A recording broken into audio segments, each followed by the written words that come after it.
Welcome to the Board Policy Committee meeting, September 18th, 2018. Lynn, has the meeting been properly posted? Yes, it has. Now would be the time for opportunity for citizens. We have none, and we have no bright lights, right?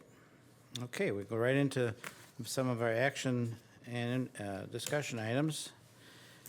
The first action item is on the minutes from our previous meeting, which would have been in August. We have a motion to approve the minutes So approved. I So second the moved. motion. and seconded. Any questions or comments on the minutes? Seeing none, all in favor, please say aye. Aye. Opposed? None, thank you. 3-0, Lynn. We do have a couple policies to review this month, a lot fewer than we're used to reviewing. Shorter. So that's good news. But we do have two that to deal with, that are revisions, 2412, Homebound Instruction Program and proposed new guidelines, which will be in AG 2412, Homebound Instruction Program. This is real, I'm going to let Joe explain this more because it's a little bit deeper, but quite simply, the reason there's two things here is we're moving most of the text out of the policy into the administrative guideline and giving some specific emphasis to that in the guideline. So Joe, you want to take these and share what you shared with me? You know, speaking from just a general practice standpoint, the policy that was in front of you, the homebound instruction policy that we had adopted, was a policy that was very much a guideline in nature. And so if the administration, due to changes in programming, changes in credit requirements, changes in whatever, we needed to follow that policy, and it didn't allow us to make on a regular basis the necessary changes if we Flexible needed changes, to. yeah. That would fall more into an operational standpoint than in a policy governance type standpoint. So you see there that the paragraph that remains in the policy, homebound instruction may be provided to students who are resident of the school district of Waukesha and unable to attend. What we did was we researched policies from in and around the state, school districts large and small that have homebound programs in place. We were able to capture this wording that fits what we need as far as direction from the board in order to operate a homebound program in the district. The reason why we included the administrative guideline, we would not be seeking approval of the administrative guideline, Right. but the administrative guideline is attached to give you some reference as to where the bulk of the text from the policy ended up. So consider this more of a point of reference, a resource for you in our conversation. So the administrative guideline then would talk about the process that we would use, and then the program that we would follow. And one point of emphasis that I'd like to make in this is the district, we've had eAchieve Virtual Academy in place for a very long time. eAchieve within the past few years has gone down to the kindergarten level. And so eAchieve has become a very viable homebound option for our students that are going to be placed, that need homebound instruction for a long period of time. Homebound instruction could be, anywhere under the old guideline or under the old program, based off of the availability of a qualified teacher. The old program would provide, somewhere between 6 and 10 hours, 6 and 12 hours a week of instruction. And it would there would be instructional components to it, but a lot of it would end up being independent work for the student and tutoring. What we want to be able to do is direct families to a viable curriculum that is going to allow their child to progress either across the grade level, so kindergarten, first grade, second grade, so on, or through the rigors of high school type coursework where they're able to access the science courses, the math courses, and so on. So we feel that eAchieve is a better option. In situations where eAchieve doesn't work, you can see some of the language that's spelled out there, but we wanted to be able to make sure that we teased out what should be in a policy versus what should be in a guideline, and then to be able to add in a few pieces to the guideline that we believe would be a better support to students. Just a minute, Barb, I just want to add something to that. It is, I think we should discuss a little bit of both of them here because we are, not for voting on it or anything like that. I want a clear understanding with the members here and the members next month when we go to the full board. Correct. That we're not vacating anything. No? We are continuing, in fact, in my mind, talking to you last week, we're actually doing more, making more available. And quite simply, by accident today, I bumped into Rick upstairs at eAchieve as I was walking down the hall, and we just got to talking about, excuse me, the population or the enrollment he's getting up there, which is very positive. And a lot of that is because of the increase we have in using the part-time opportunities for people, not just Homebound, but we had developed a good part-time program. Right. And he too was excited about the fact that we would be able to he would be able to be contributing to the way we deal with our Homebound students in a very positive manner. So I think it's a good discussion to carry forward, even though we really only vote on the policy, and that's a good point too. We have said that this is our policy, and the guidelines will enforce that policy. Right. Okay, Barbara, you had your hand up. I was just wondering if you knew the approximate amount of students in the district that are involved in this program. I'm wondering, is it a large amount, a small amount?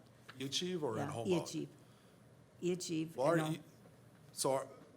know. we, annually on Homebound, that fluctuates. Okay, it fluctuates, So okay. Homebound could fluctuate between, and I'm looking back at some Yeah. historical records, a low of approximately 30 kids, Okay, not, a high nearing 100 kids. Really? Just depending on, and some of that is based off of duration. So for instance, if a student has a disciplinary placement, often the board would issue an expulsion order, and that would include Homebound services.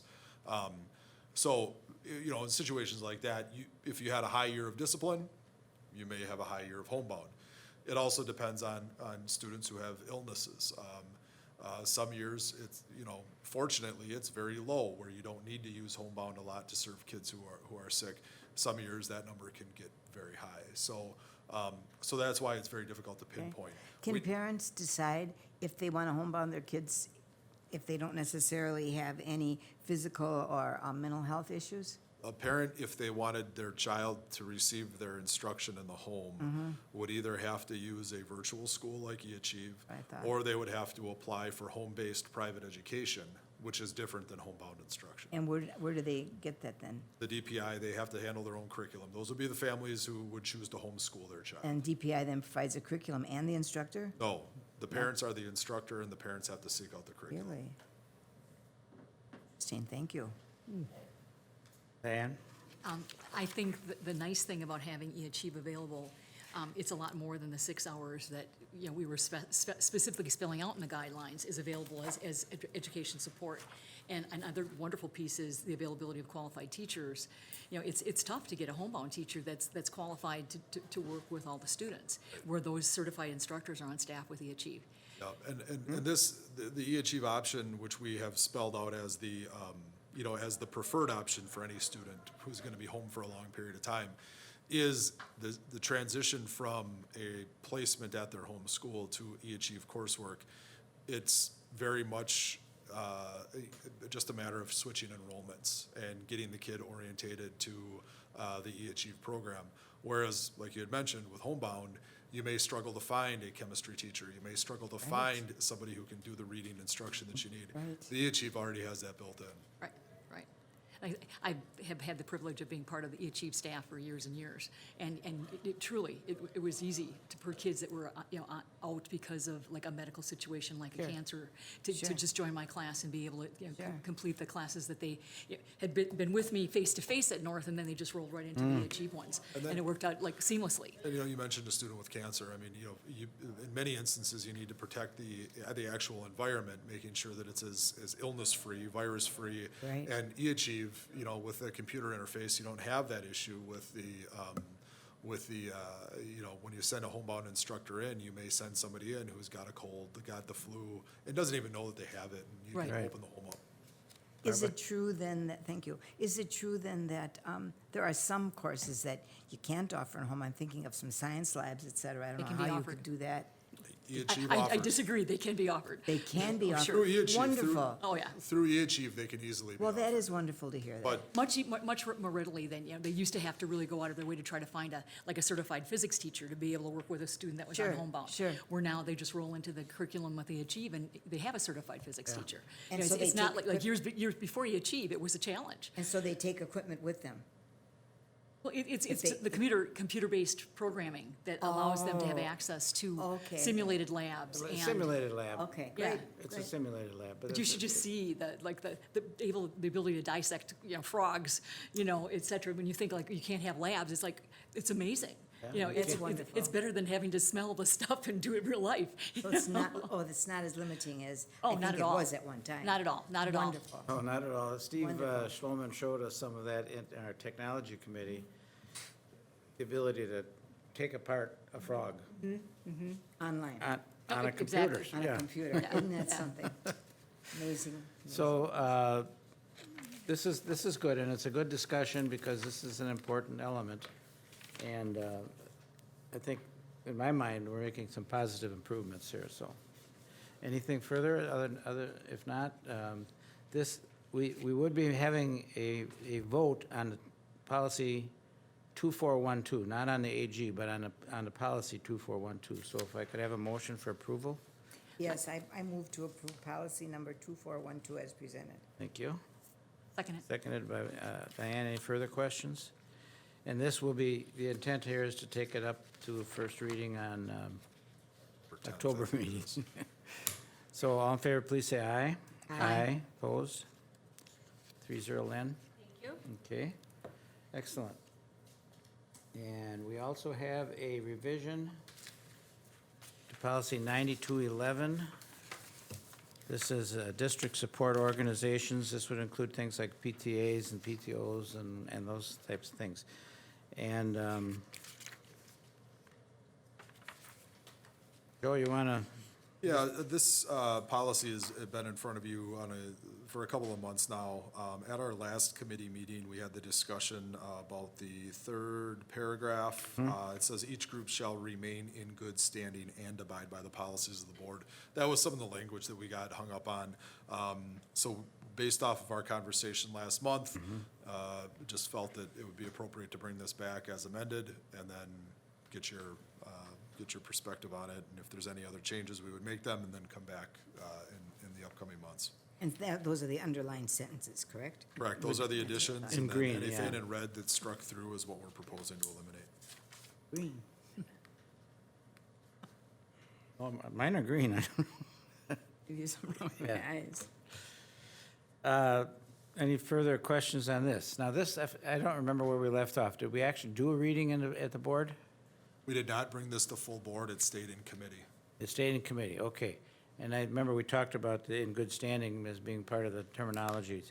So this will also be presented as a first reading in October, if we agree to it. Now, is there any further questions on this one?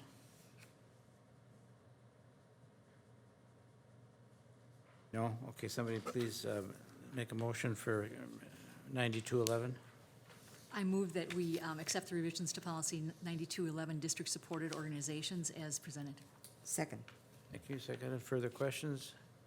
None? All in favor, please say aye. Aye. Opposed? None. That actually concludes our action items for today. We didn't have any information items to discuss, but we do have a item for potential for discussion in the event that we do have for action in the future. This is policy 5200. We've had some attention thrown our way, particularly to the subject in here on closed campus. Possibility has been presented that, what about the possibility of eliminating the closed campus thing?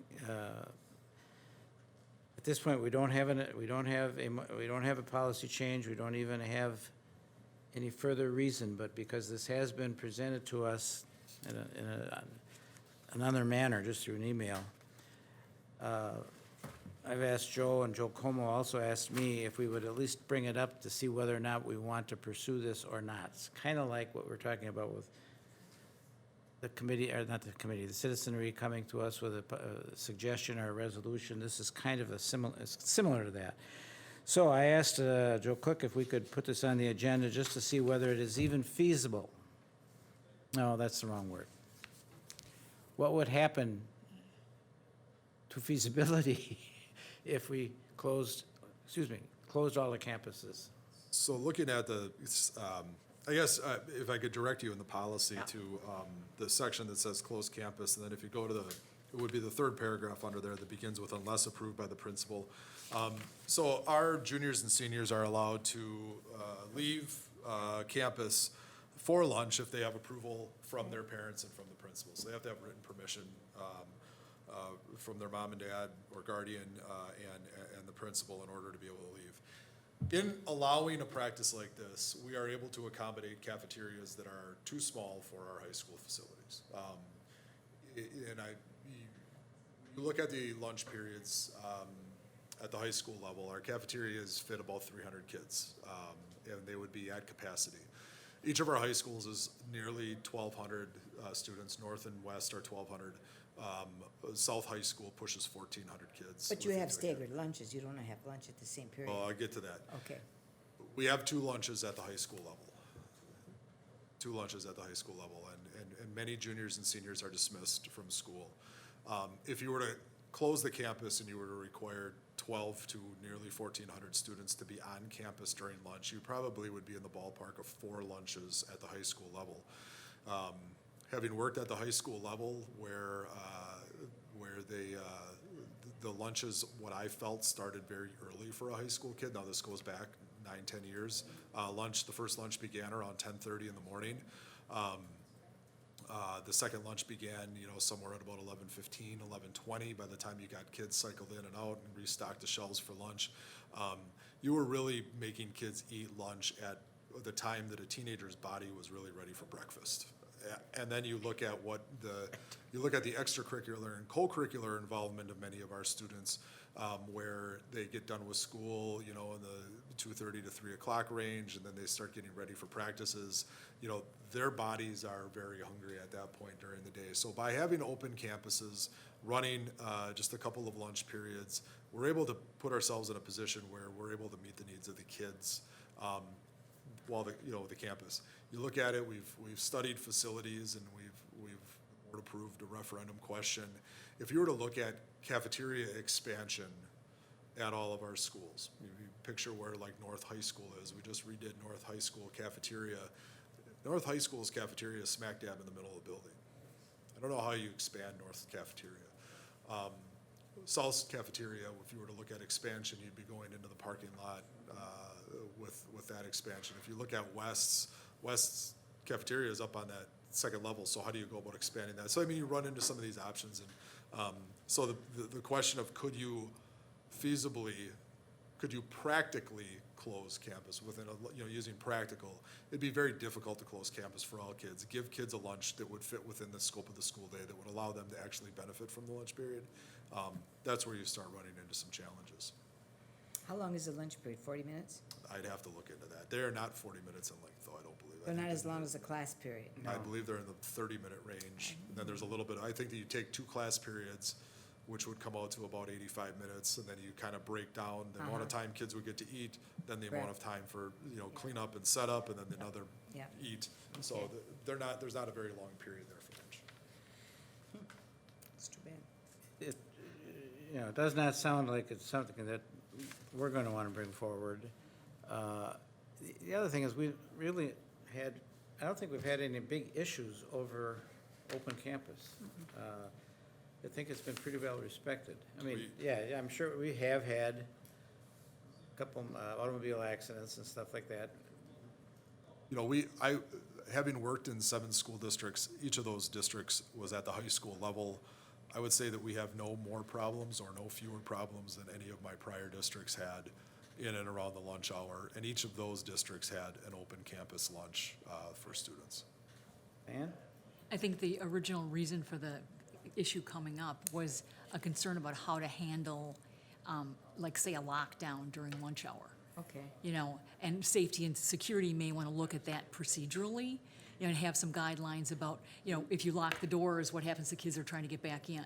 We do Where- have- Where do you potentially corral them to be, that they could be in a safe space, you know? We do have those procedures in place for students who are outside of the building, for students who are in a hallway when they either should or shouldn't be in the hallway. All of that stuff has been planned for. That is all part of our safety planning. Okay. So And I think making people aware of that. I can't you know. make people aware of the details of those plans. Exactly, but that they're just, the fact that those plans are in place. plans do exist, You yes. know, Yeah, some of those plans, you don't publicly right. announce how they're handled, Correct. because that, it's a jeopardy. Barbara, I just have two other issues regarding the policy, if I may, please. policy? Yes. Sure. Okay, in the very first paragraph, Joe, the last sentence says, "The regular contact of students with one another in a classroom and their participation in a well-planned instructional activity under the tutelage of a competent teacher." I don't know that competent is a good description. Competent varies by different opinions. What I think is competent, somebody else may not. Maybe we should put certified rather than competent. State law references competent. Oh, so what does state law mean by competent? Maybe not what you and I mean. There's, State law, no kidding. so competent has a meaningful definition, meaning that the person has met the requirements Of a degree? something. So like, we have a competency diploma. Okay. Those students who go through a competency diploma have met the requirements of earning a high school diploma. Interesting. There's, when there's an implied understanding when you say somebody is competent, you mean that they are capable of doing whatever And it certified is. wouldn't say that? What's that? And the word certified wouldn't say that? No, Not always have certified staff. We have staff that are in the process of certification. What we're saying is with the emergency license, that person is competent in doing the job that we've hired them All to right. do. I would contend that possibly certification is less defined than being competent, having had people certified in certain things and not being very good at it. So I can't find that word. Where are you on that one? First paragraph, very first First paragraph, the paragraph. last line of the first paragraph. The Oh, word right there. tutelage I was reading further down. Opt out as First being not a paragraph. normal word, but. Okay, yeah. Okay, then. But thank you for bringing it up, at least. 2, 3, thank you. On page 4, under the title of Notice of Truancy, again, I'm referring to the last sentence, where it starts out, "If such notice is not effective notice shall be made by mail," et cetera. I'm not so sure we need to say that because we've said it in the above sentence. Please help me. Yeah, help us Under find it. notice of Notice of habitual truancy. truancy. Truancy, the last sentence of the first paragraph. "If such a notice is not effective, notice shall be made by mail," period. Could you, This notice will be Second given. last sentence. Second last sentence. Second last Notice of sentence. truancy, not the next paragraph. I'm sorry, okay, all right. Got it? Okay, yep. Okay, if such notice is not effective, notice shall be made by mail.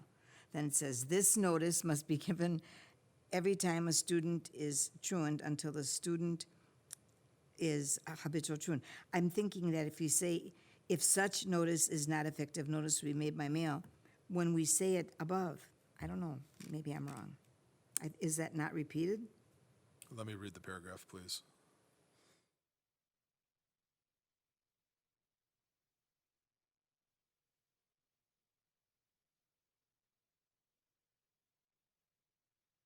To me, it's saying the same thing 2 times. Just a grammatical thing. So the actual, the wording of it, so the first sentence, "In the event that an attempt is made to contact a parent by personal contact or telephone, and the parent is not reached, notice may," you need to emphasize may there, "be provided by first-class mail." Well, then If why such would- notice is not effective, so you have not been able to reach them through those methods above, then notice shall be made. So you're required to send a letter if you cannot do the outreach. Okay, that's your. So there's A little the, stronger, yeah. yeah, so there's the difference between may and shall. Okay. I just yeah. thought it was, repetitive. You already said mail, and now you're gonna say it again, but that's okay. It's no big deal. I have another comment. I just want to ask a question. Are we in fact using US mail for that as opposed to any of our We are technology? required to We're required to use- use US mail? We are Okay. required to use, that's by the statement that says shall be made by mail, We are required to use the US mail. Okay. If, in the sentence, it's may be used by mail, we may have administrators who call parents, use the school messenger to reach out, or they may send an email, or they may send a letter. Okay. So those are optional, that's an optional area. The second part I is, see the if we difference can't get a on hold that. of you, we need to send you a letter. Yeah, got it. Thank you, Diane, your turn. Going back to the closed campus, which was the original kind of intent of this Yeah. discussion, one thing I do want to say before we close our discussion is that having worked at the high school level for 38 years, this is an earned privilege. You know, this is something that, you know, Yes. freshmen and sophomores work really hard to make sure that they don't mess up, that they're not eligible for the open campus kind of situations. And for the most part, they know they're going to lose that privilege if they don't handle it properly. So it's kind of a really good incentive, you know, positive reward, whatever you might want to call it. And I don't know that, you know, taking that away would necessarily be a positive thing. And I would agree. I mean, many high school level, you know, disciplinary handbooks, behavior expectations, they're all based off of a privilege system. You know, rule and consequence for high school age kids doesn't necessarily get the desired output. It's usually rule and earned privilege that goes a long way. So, and many of the successful high schools around the country have implemented programs where if kids do this their freshman year and sophomore year, junior and senior year looks a lot more like a college experience than does a high school experience. Good point, too, right there. Because college is that way, it's open campus. Completely up to you as to how you want to operate when you're there, and you have to start teaching those choices Yeah, younger so that the college experience is a meaningful experience. Petition. good point.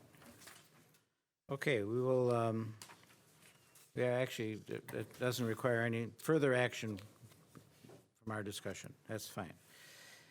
Recommendation for future committee meetings, anything that needs to be brought up that somebody's been concerned about? Okay, that's always open.